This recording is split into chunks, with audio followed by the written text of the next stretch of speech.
Some nice people aren't kind. They're negotiating, not out loud, not consciously most of the time, but underneath the smiles, the quick favors, the no worries, there's a quiet deal being offered. I'll be easy. I'll be pleasant. I'll do what you need.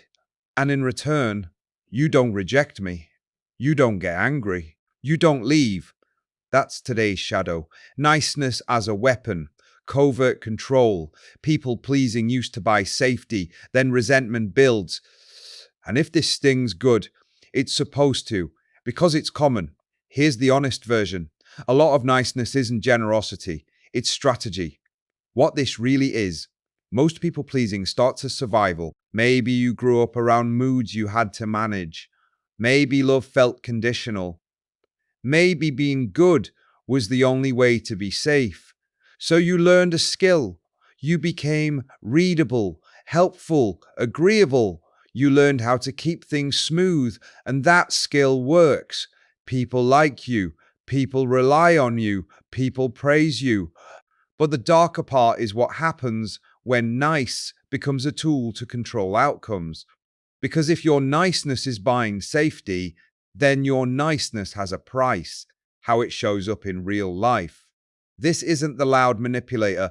This is the lovely one, the reliable one, the one nobody suspects. It looks like saying, "It's fine," when it's not fine. Doing favors you didn't want to do, then feeling bitter. Over-explaining so nobody thinks you're selfish. Apologizing quickly just to end discomfort. Smiling while silently keeping score. And the big one, you don't ask for what you need. You perform what you think will earn love, then punish people for not reading your mind. That's the trap, the hidden contract. People-pleasing almost always comes with an unspoken agreement. I will be low maintenance, and you will treat me as special for it. I'll never make things hard, and you'll never abandon me. I'll always be there. But life doesn't sign that contract. People don't even know it exists. So when they act like normal humans, distracted, imperfect, not always grateful, the nice person doesn't just feel disappointed. They feel robbed because they paid and they expected a return. The lie we tell ourselves, the lie is that niceness equals goodness.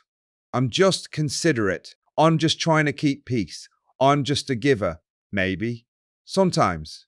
But if you're brutally honest, some of your niceness is fear wearing manners, and some of it is control wearing a halo.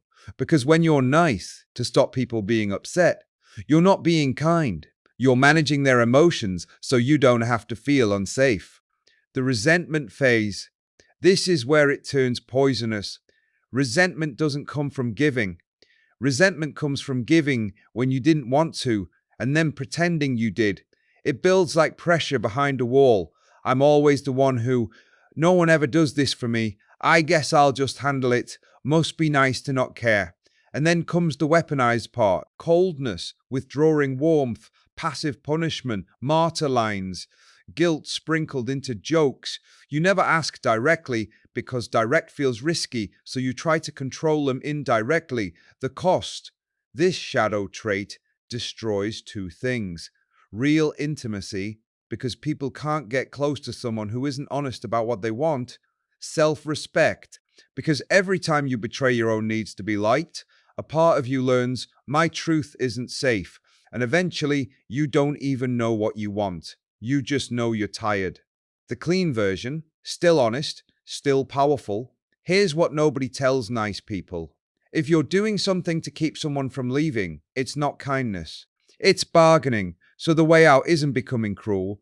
It's becoming direct. Try this. I can't do that. I want to, but I don't have capacity. I'm saying yes, and I don't want to resent you later. If I help, I need you to handle this part. That's not selfish. That's clean. Because the real flex isn't being nice. The real flex is being honest without needing to control the outcome. One brutal question to end on. Who are you secretly trying to control with your niceness? And what would happen if you stopped negotiating and just told the truth? If you want to go deeper, different personality patterns weaponize niceness differently.